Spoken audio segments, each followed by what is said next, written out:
Regarding the issue of water in Terego, first of all, you are aware there is a minimum number of liters a human being is supposed to consume in a day. At least 20 liters should be available for one person. But in Terego, this is still a distant dream because the water sources are still inadequate. Whereas our safe water coverage has gone beyond 60%, but we still have a long of the work to do. And in some places, there are sources that you can reliably say this is now good. We seem to be arriving, but there are also places where you really have a challenge, and which are our trouble spots. Our trouble spots are one, Mogo Sub-County and Ivu. This is where we have terribly low percentages. I think Ivu is as low as 38% safe water coverage, because that is already trouble that we need to be working around to see how to change this. So the situation is not, the picture is not that good, but it is improving. With this huge number of NGOs in your district, especially because of refugees, many ordinarily would think the situation should be better. Are they doing enough to bridge the gap for government? Of course, when you see the non-governmental organizations running around, many people believe that is a real blessing for those who are hosting. But the NGOs are supplementing the effort of government in regards to hosting refugees.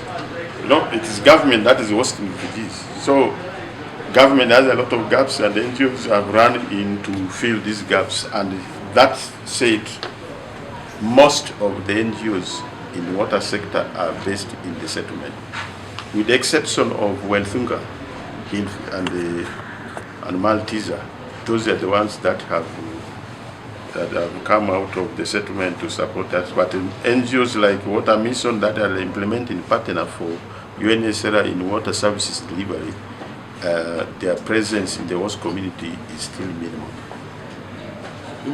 And also, given the fact that the numbers of refugees is high, you certainly know the free investments are being overburdened by the numbers. That's why you still go to the settlement and you see jerrycans being lined up at the water facilities and points to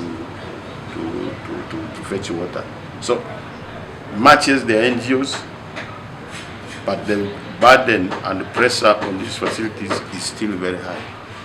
But now the unfortunate bit of this is there are more dynamics that have come in the humanitarian response.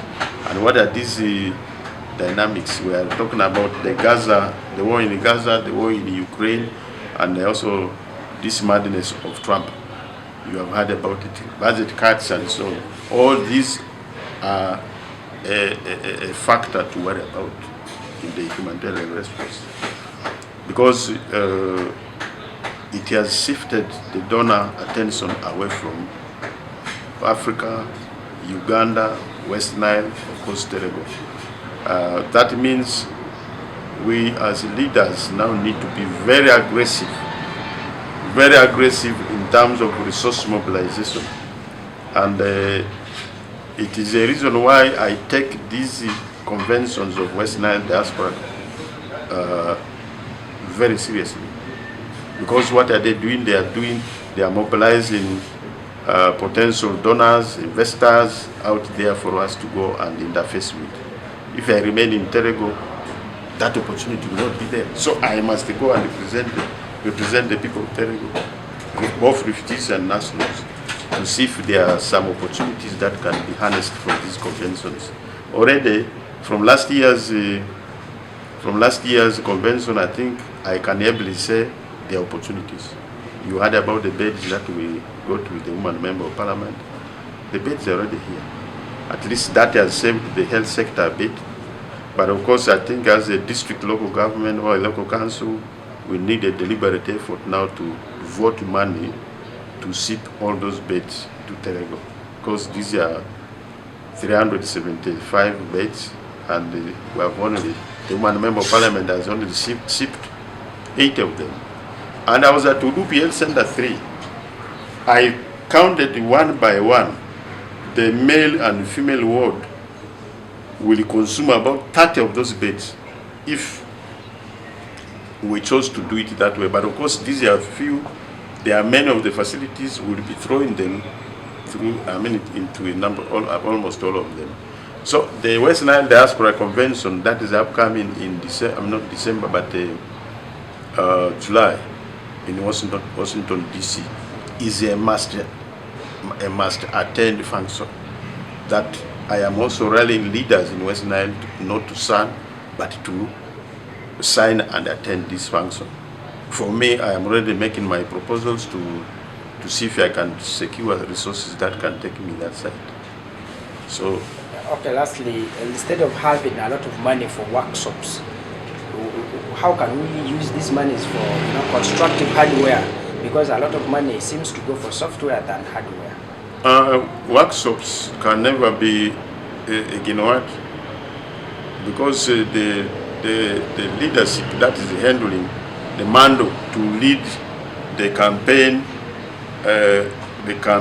of clean sources of water must be leaders who are knowledgeable. And this knowledge can only be transmitted in this kind of meetings. Especially, you have a second eye that has gone into the facilities and made assessments and is now giving feedback. And this is where they are telling you there is a problem here, there is a problem here, and as leaders, that's where we must go back and address those challenges that have been addressed. That have been identified by the partners. So the workshops are necessary to build the capacity of leadership to respond to the issues. You see, concerning this water and sanitation in our sub-county Bilefe and the district at large, it has been a problem and a very big challenge, specifically providing clean water source to our community. Why in some areas you can survey the water and you don't get it. The amount you get is very little. So from there, when you drill, you hit a dry well. You not help the community. Specifically in my sub-county, the area so much affected has been one of my parishes called Nichu Parish. Nichu Parish, all this long, we have never received, they have never seen a clean water source. It is until we received a water facility from Ministry of Water and Environment, sponsored by World Bank, we established it at the sub-county. And this was supplied within the trading center. But the water source was very reliable to still extend more water coverage.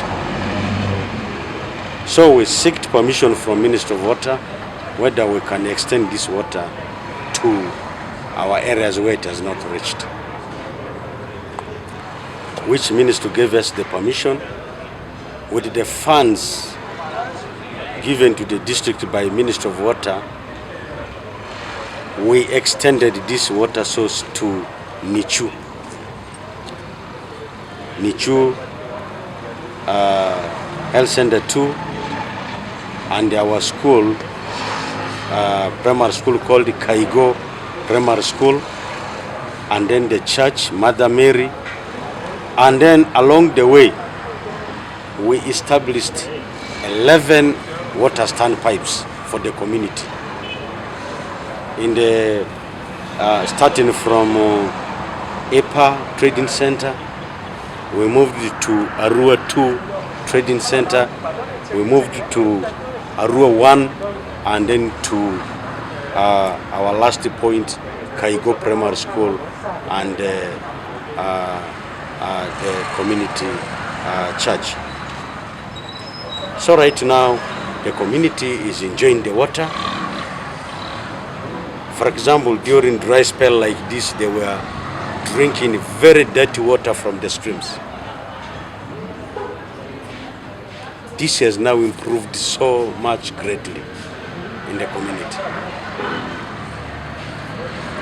And we are advocating for extension of piped water. For example, we have one of the parishes called Abindi. Abindi, within the trading center Oraba, you cannot drill a borehole. So we are advocating for a piped water from Yole Primary School to Oraba Church of Uganda, where this is a parish center. If any government activities take place, all the community of Abindi will always gather there. So we need a very reliable water source for the community there. Local revenue funding, money from local revenue is little, but also money that comes from central, that comes to the sub-county is little. You find at sub-county level, you're handicapped. What do you think can be done outside the box if we do not have, organizations helping? Yeah, you see, that's where partners are very important, to work with the partners. We have partners under WASH doing helping the community. But these partners, they have been mainly in refugee hosting sub-counties, leaving the host community completely vulnerable. This has been our challenge. So we are really advocating for partners that let's work hand in hand with the sub-counties hosting the refugees and the host community. Excuse me. To avoid promoting hatred in the community. Because if I see a partner taking water source to a refugee hosting sub-county, leaving the host community who gave land, definitely this you are promoting hatred. So our appeal is that partners should budget for both host community and the refugees. The case in point is UNICEF. UNICEF is really balancing the both host community and refugees. For example, in my sub-county Bilefe, with the support from UNICEF, they motorized the borehole in St. Francis Health Center, and then the community, they motorized the borehole, drilled and motorized in area primary school, drilled and motorized the borehole and constructed latrines in Liria Primary School, drilled the borehole in Yole Primary School and extended it outside to the community and the church, and also constructed a latrine, drilled and motorized the borehole in Tuku Primary School. So UNICEF is doing quite a very good work. We're very happy. And then with the water and sanitation network, moving down to the community to assess the level of implementation is very, very important. You see, they trigger development. They expose areas where I think services have not reached. With the intervention of water and sanitation network, we're able to now propel development. You see, there were gaps where we could not put attention. For example, in Tuku, where there was congestion in classrooms. Right now, we're going to construct 4 classroom blocks with the 5 stances of VIP latrine. This was triggered by them. Again, in Nichu, they moved to the health facility Nichu. There was no water. They raised the red flag. Right now, there is a water source in Nichu, a reliable one. So with the help of our partners for both host and the refugee hosting sub-counties, we can join hands and develop the district holistically together. We have never experienced that story because our plans are always bottom-up planning. Communities, every activity is community-driven. Communities are the one filling water supply forms, and then they bring it to the sub-county, and then we take it to the district. So we have never experienced that challenge where a community is out here rejecting an activity from partners. This has never been in the sub-county where I was the chairman. Because we received the partner. You were even still the chairman. Yeah, we received the partner, we introduce it to the community, and then their activities are always known by the LCs and the other community leaders, so that when they approach them, it is really a well-consulted approach. That's why we are not receiving such complaints. Yes, by names I am called About Peace, and I am the Executive Director of Peace for Women West Nile. Concerning today's engagement, we realize that in Pawor, that is in MEDIA-Robsyiti sub-county, we are not doing well because in today's result we realize that there are some issues that are highlighted, which means that they are right away from the community and up to the health center. There's a lot needs to be done. Taking issue of clean water at the facility, at maternity ward, and at the community level, we realize most even the boreholes are broken down, whereby the community needs to take it up as projects of government. They need to own it and say that the government has to come in place, maybe to make sure that things move smoothly. Adding on that, you realize that our schools, there is a lot of gap. As you saw that it indicates red that schools are not performing well when it comes to wash activities. It's affecting our young girls in a way that they don't have even space to change their pads, which means that it can affect them. Someone can easily drop or remain at home because there's no a safe space for her to change her reusable pants. This calls now for the society, civil society, additionally even the local communities, parents inclusive, to take it up. Let's own services or government facilities at local villages as our own property. This issue of I don't care attitude always let our community down. So together with the government and district leaders, I believe change is coming, and we shall make sure that wash will never be a problem in MEDIA-Robsyiti district.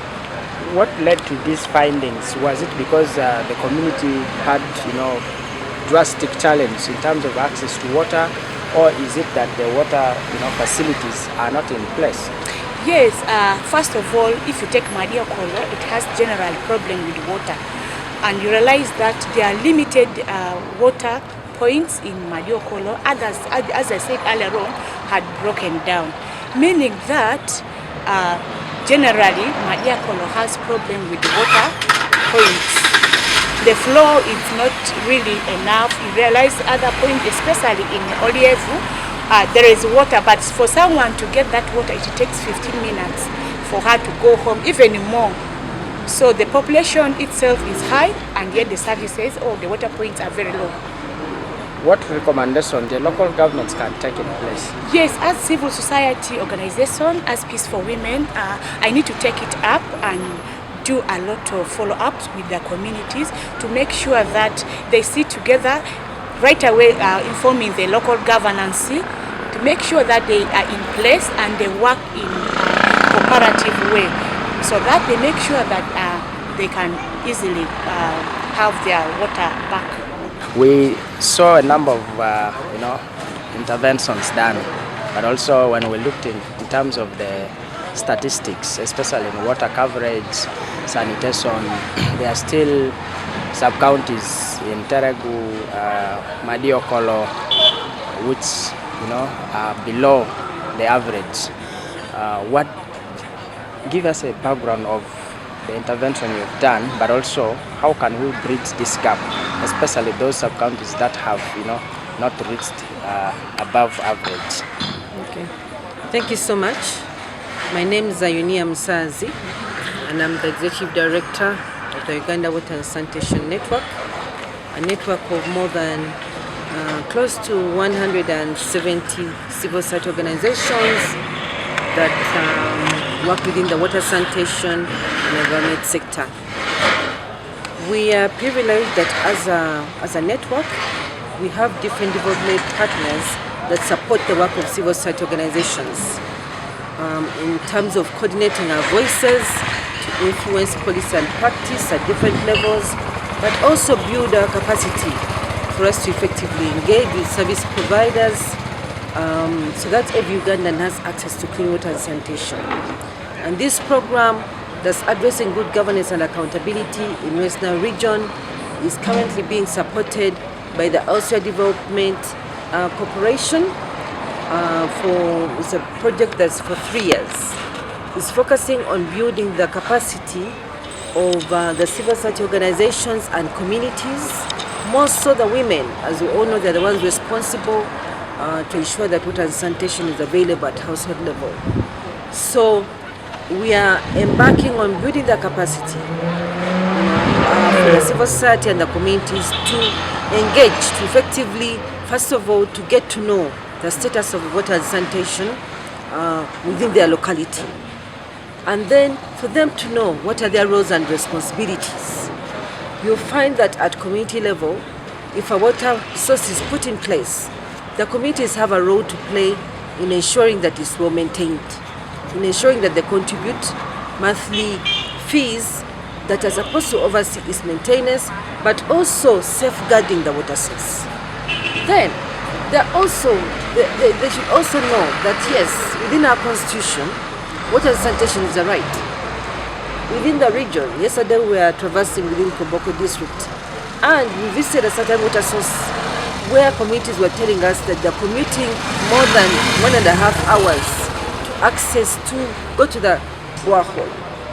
And yet the government policy is that one should not exceed 30 minutes to access clean water.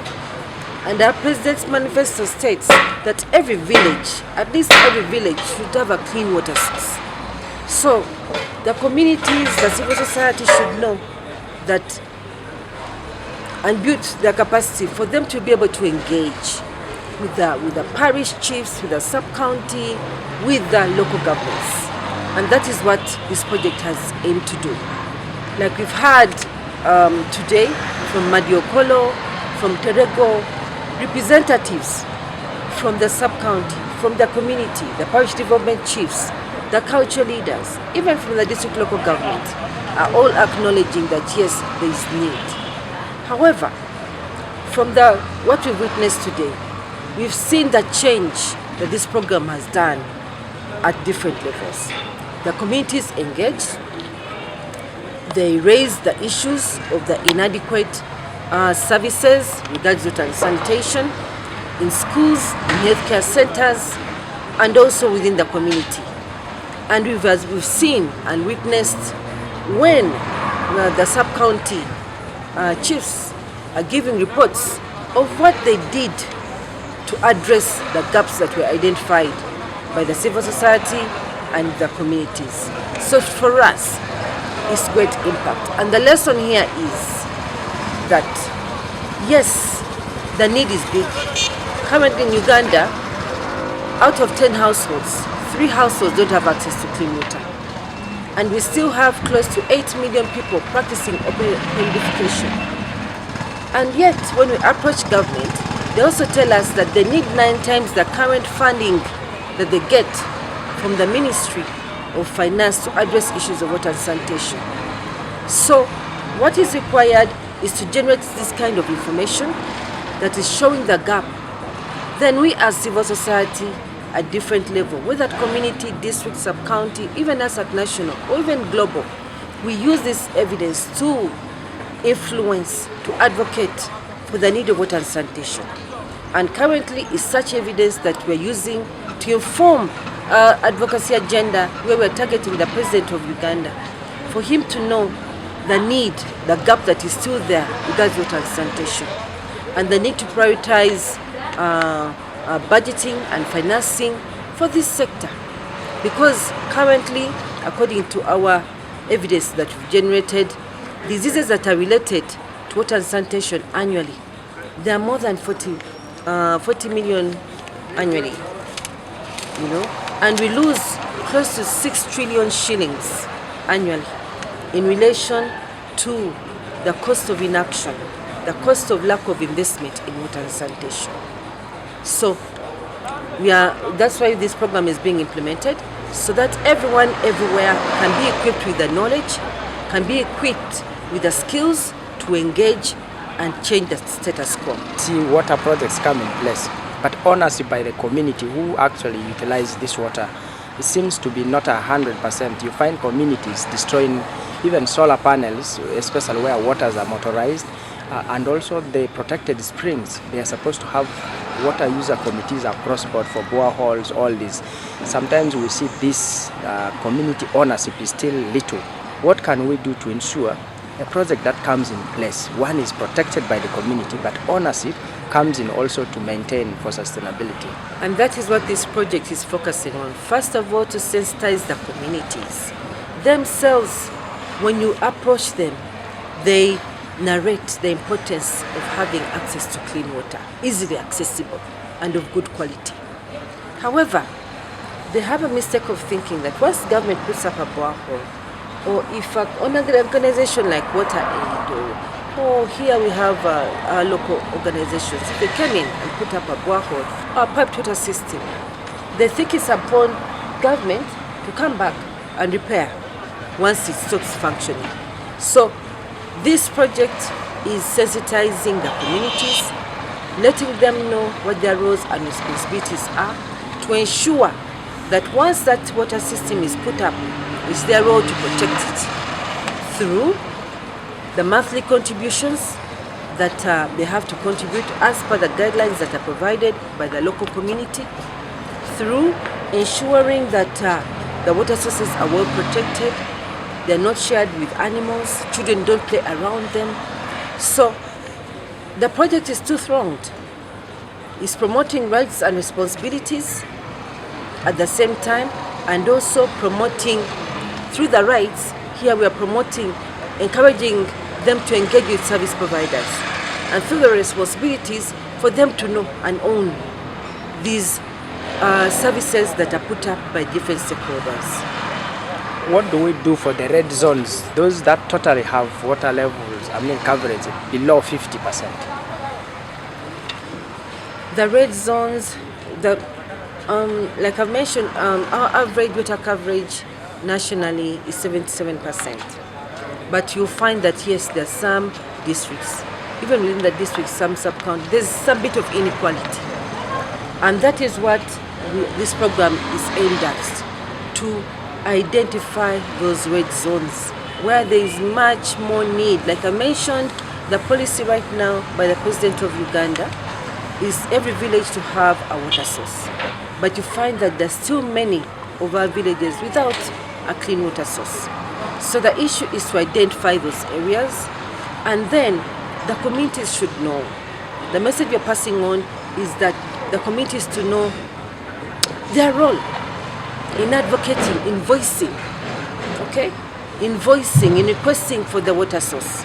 And once it comes in place, for them to make sure that they take care of it, so that the water flows 24/7, year after year. We've seen in the room the achievements of this program, for instance, in Terego district, one of the sub-counties, where the community is voiced. And the sub-county chief has shared a report that since the community is voiced, since there was an engagement similar to this, where the communities sat with the parish development committee, with the chiefs themselves, ensured that they are needed in the schools, in the healthcare centers, in the community, and the sub-county prioritized water and sanitation for the last couple of years. And that is the change that we want to see everywhere in Uganda. West Nile, that still have the red zone, but they also many times they do not prioritize water and wait for organizations to come and bridge the gap.